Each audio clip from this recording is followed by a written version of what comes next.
AGPI, association d'assurés engagés et responsables, présente Sud Radio, le grand matin week-end, la force de l'engagement. Muriel Réus. Bonjour Muriel. Bonjour Jean-Marie. A-t-on voulu faire taire la Civise? C'est la question que vous allez poser dans quelques instants à notre invité, le magistrat Édouard Durand, qui est juge pour enfants, qui est ancien coprésident de la Civise et qui publie ce tract Gallimard, 160 000 enfants, violences sexuelles et déni social. C'est un drame dont on va parler et qui vous tient à cœur, Muriel.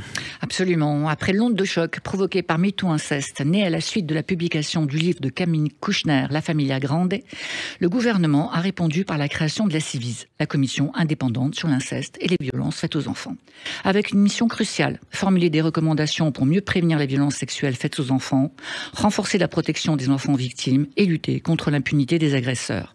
En 3 ans, la Civise a recueilli près de 30 000 témoignages, formulé 82 recommandations et nous a placés, nous tous et nous toutes, devant une terrible et révoltante évidence. Chaque année, en France, 160 000 enfants sont victimes de violences sexuelles, 2 à 3 enfants par classe de 30 en moyenne.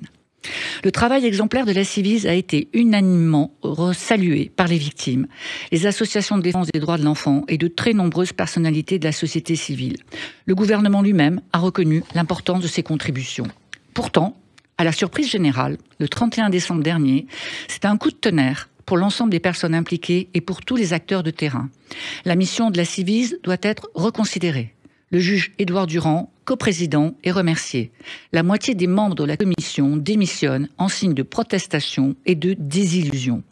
La Civise, jadis pilier de l'espoir ou du changement, est en onde de choc. Alors aujourd'hui, nous sommes à un carrefour. Il reste tant de questions en suspens. Que faire face à l'inaction de certains professionnels qui, dans 60% des cas, ne font rien face aux révélations d'enfants victimes? Quel avenir pour ces milliers de témoignages qui continuent d'affluer, toujours en attente d'écoute et de réparation? Comment changer un système judiciaire où plus de 70% des plaintes pour violences sexuelles sur mineurs sont classées sans suite et où seulement 3% des agresseurs sont condamnés? Qui pour incarner et faire appliquer les 82 préconisations de la Civise, fruit de 3 années de travail acharné? Qui portera ces recommandations avec force et détermination? Qui se lèvera pour que justice soit faite, que la parole des enfants soit entendue, soit crue, pour que les enfants soient protégés? Ces questions demeurent, comme celle de l'avenir et du combat pour la protection des enfants contre les violences sexuelles et la lutte contre l'impunité des agresseurs. Et des questions lourdes que nous allons poser à votre invité, Édouard Durand, magistrat, juge pour enfants, ancien coprésident de la Civise et auteur de ce livre, 160 000 enfants, violences sexuelles et déni social. C'est publié chez Tract Gallimard. Bienvenue à vous. Vous êtes l'invité de Muriel Réus. Bonjour Édouard. Bonjour. Alors depuis votre éviction à la présidence de la Civise, votre parole s'est faite rare. Elle nous manquait. Et vous nous revenez avec la publication d'un tract, d'un pamphlet chez Gallimard, dont nous allons bien sûr parler. Mais tout d'abord, moi j'ai envie de vous demander, comment vous allez aujourd'hui? Merci de cette attention. Je vais bien. Je vais bien parce que la Civise aura été aussi un mouvement social, aura été un espace de rassemblement. Et que tout ce mouvement, toute cette parole porte, construit, met en mouvement. Je vais bien parce que l'espoir qui a été créé à la Civise est un espoir qui me structure aussi. Ces témoignages, à jamais resteront en moi et mobilisateurs. Et puis enfin, parce que la Civise, ça aurait été un collectif. Et j'aurais pris part à cette action collective. Et quand on est ensemble, on va bien. Alors, durant ces 3 ans de mandat à la Civise, vous avez dénoncé inlassablement les dysfonctionnements de la justice. Est-ce qu'il faut y voir le signe de cette éviction en décembre dernier? Ce qui est certain, c'est que les violences sexuelles faites aux enfants, l'inceste, tout particulièrement, font l'objet, depuis toujours, d'un déni massif, puissant et structurant même, de sorte que ce déni infiltre la pratique de toutes les institutions.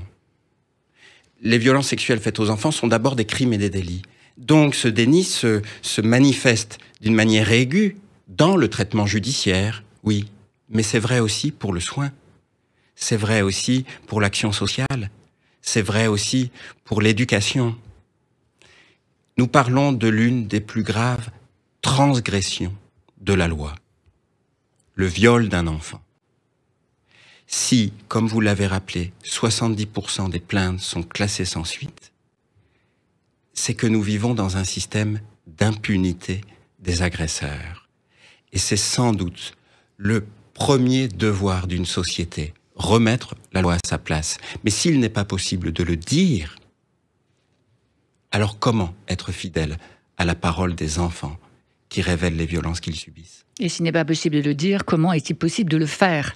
3 ans de travail, 30 000 témoignages et 82 recommandations.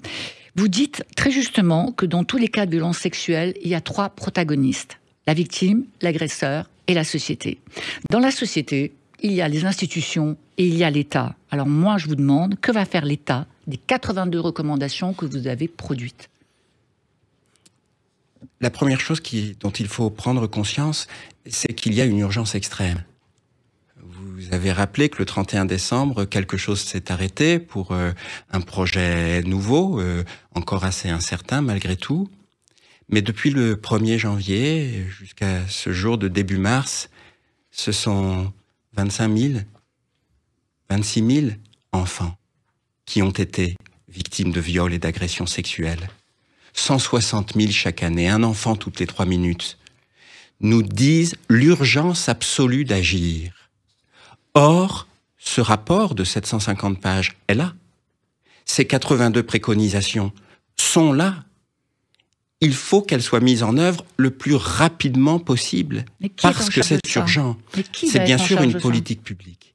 Et ce sont d'abord les pouvoirs publics, le gouvernement, le Parlement, pour ce qui relève de la loi, pour que, en haut, la loi soit plus protectrice, afin que, dans les pratiques professionnelles, il y ait davantage de protection. Mais si on attend des professionnels qu'ils soient les premiers protecteurs, en contrepartie, il faut les encourager et les soutenir. Oui, mais enfin, depuis le début de l'année, on a le sentiment d'entendre, enfin moi j'entends beaucoup parler des institutions, j'entends beaucoup parler de la façon dont la Civis 2 va se réorganiser, des gens qui vont la composer. On ne parle plus des enfants. Et d'ailleurs, vous me l'avez dit, on ne parle plus des enfants et de la façon de protéger les enfants. Qu'est-ce qui se passe là? Je vous remercie de le dire de cette façon aussi nette. Et je l'assume, en effet, pendant 3 ans, je n'aurais parlé, nous n'aurons parlé dans ce collectif qu'est la Civis que des enfants, que des victimes, que du présent perpétuel de la souffrance, que de l'exigence de les protéger. Ce que j'observe en effet, et c'est cruel, c'est que depuis 2 mois, on ne parle plus de cela. On parle des instances, des organisations.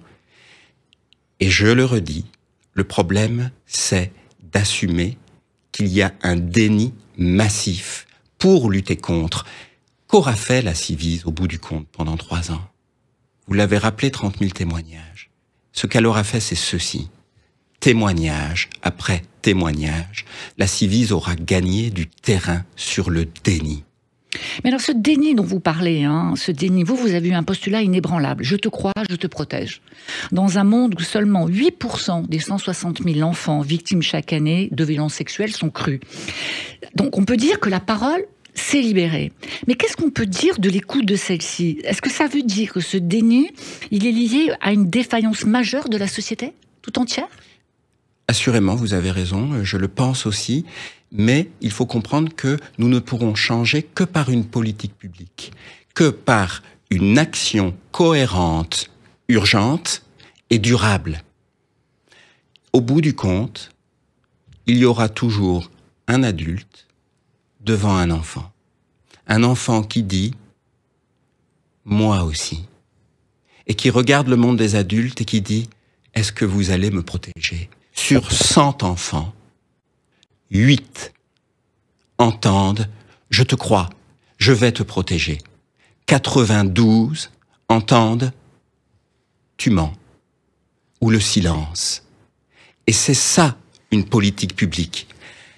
Structurer une réponse à la hauteur de l'attente de l'enfant. Le problème est que nous fonctionnons avec des injonctions paradoxales. Nous disons aux enfants, vous pouvez parler, révéler les violences que vous subissez.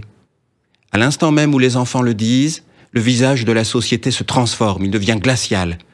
Et il lui répond, mais pourquoi je te croirais? Et l'enfant se dit, mais si j'avais su, je me serais tu. C'est vraiment un problème. On dit aux mères, protégez vos enfants. À l'instant même où elles disent, mon enfant m'a révélé l'inceste, on leur dit, vous êtes menteuse, vous êtes manipulatrice. Et pareil pour les professionnels. Il faut choisir qui on protège et l'organiser dans une politique publique. Le repérage par le questionnement systématique, la mise en sécurité immédiate, le traitement judiciaire et le soin. C'est le seul chemin. Et chaque minute compte, puisque vous l'avez rappelé, toutes les 3 minutes, un enfant est victime. Alors ce sujet du déni, il rejoint le sujet de la présomption d'innocence, que l'on brandit à chaque fois qu'une victime s'exprime. On ne parle jamais de la présomption de crédibilité des victimes. Cette présomption d'innocence, elle fait partie de notre droit, tout le monde est bien d'accord là-dessus. A priori, elle devrait être réservée aux magistrats, elle devrait être réservée aux avocats, pas aux victimes. Alors, quel est votre point de vue sur cela? Le déni et la présomption d'innocence? Comment va-t-on avancer avec ces 2 points? Les principes fondamentaux, mal interprétés, nous servent à ce que j'appelle les cautions du déni, pour pouvoir rester confortablement dans la position d'un spectateur qui regarde l'agresseur agresser l'enfant. La présomption d'innocence est un principe cardinal de notre état de droit. Et nul n'a l'intention de le mettre en cause. Mais nous l'interprétons d'une manière totalement abusive. Si je quitte le studio avec votre stylo ou votre téléphone, que vous me voyez le faire, que l'on m'arrête à la sortie en possession du stylo et du téléphone, que je reconnais que je les ai volés, eh bien, à l'instant même où je ferai l'objet d'une poursuite pénale, je serai présumé innocent et je bénéficierai des droits qui s'attachent à ce principe. Mais cela ne veut pas dire que vous n'aurez pas le droit de dire ce que vous avez vu. Et la question est celle de l'instance légitime de discours. À qui reconnaît-on le pouvoir de dire le réel? Nous interprétons la présomption d'innocence de sorte que nous n'avons plus le droit de dire ce que nous voyons. Vous venez de publier 160 000 enfants, violences sexuelles et déni social. Vous continuez dans cet ouvrage de dénoncer les défaillances du système sur les violences faites aux enfants. Il faut continuer d'inventer des moyens nouveaux de lutter contre ce déni social qui entoure ces violences et l'impunité des agresseurs. Qu'est-ce que dit votre pamphlet? Qu'est-ce que dit cet ouvrage aujourd'hui? Ce texte est d'abord l'expression d'une fidélité.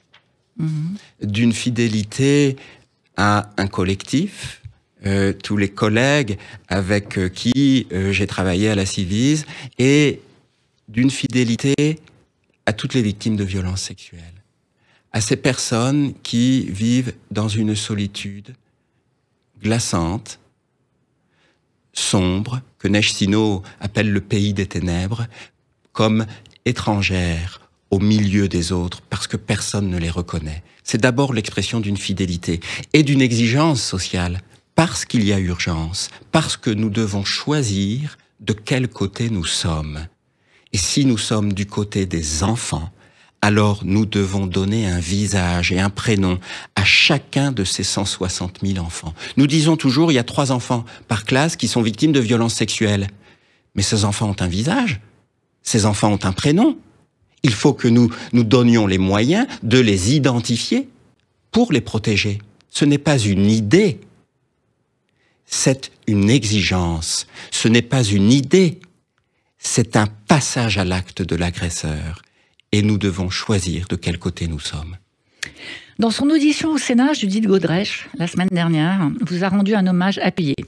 Serait-il possible que les sénateurs, les lois, le gouvernement donnent à notre société la possibilité, la chance, au juge Durand d'accomplir son destin héroïque de son vivant? Ce n'est pas la seule. Anna Bouglalis, Muriel Samona et de très nombreuses personnalités et associations demandent votre retour. Est-ce possible? Je le redis, ce tract est l'expression d'une fidélité, et d'une fidélité qui s'inscrit dans une histoire. Naturellement, je ne suis pas un héros, mais je ne veux pas être un spectateur.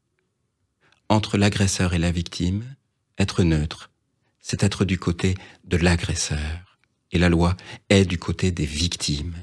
Mon engagement préexistait à la Civise et il lui survivra. C'est une question d'engagement. Vous l'avez redit, Judith Godrèche, Emmanuel Béard, Camille Kouchner, Christine Angot, la CIAZ, la Civise, MeToo, Eva Thomas, c'est une histoire de prise de parole. Et la Civise, ça aura été ça. Cet espace où il était possible de se lever et de dire, en vous écoutant, j'ai compris que malgré tout, l'agresseur n'avait jamais pris ma dignité. Eh bien, écoutez, merci beaucoup. Moi, évidemment, comme beaucoup d'autres, j'espère et j'attends votre retour, soit à la tête de la Civise, soit à la tête d'une autre organisation. Et j'invite la ministre déléguée chargée de l'enfance, Sarah El Hariri, à venir dans la force de l'engagement pour répondre à ce que nous venons d'évoquer aujourd'hui. Absolument, elle a la parole sur Sud Radio et elle est la bienvenue. Je me permets de vous reposer la question qu'on a posée en préambule, malgré tout, Édouard Durand. Est-ce qu'on a voulu la faire taire, la Civise, ou pas ?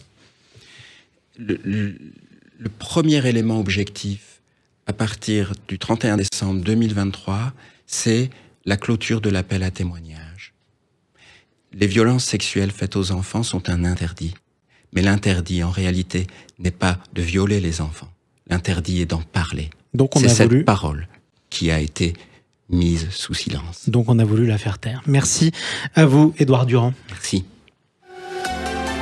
Sud Radio, le grand matin week-end, la force de l'engagement, Muriel Réus. Avec AGEPI, association d'assurés engagés et responsables.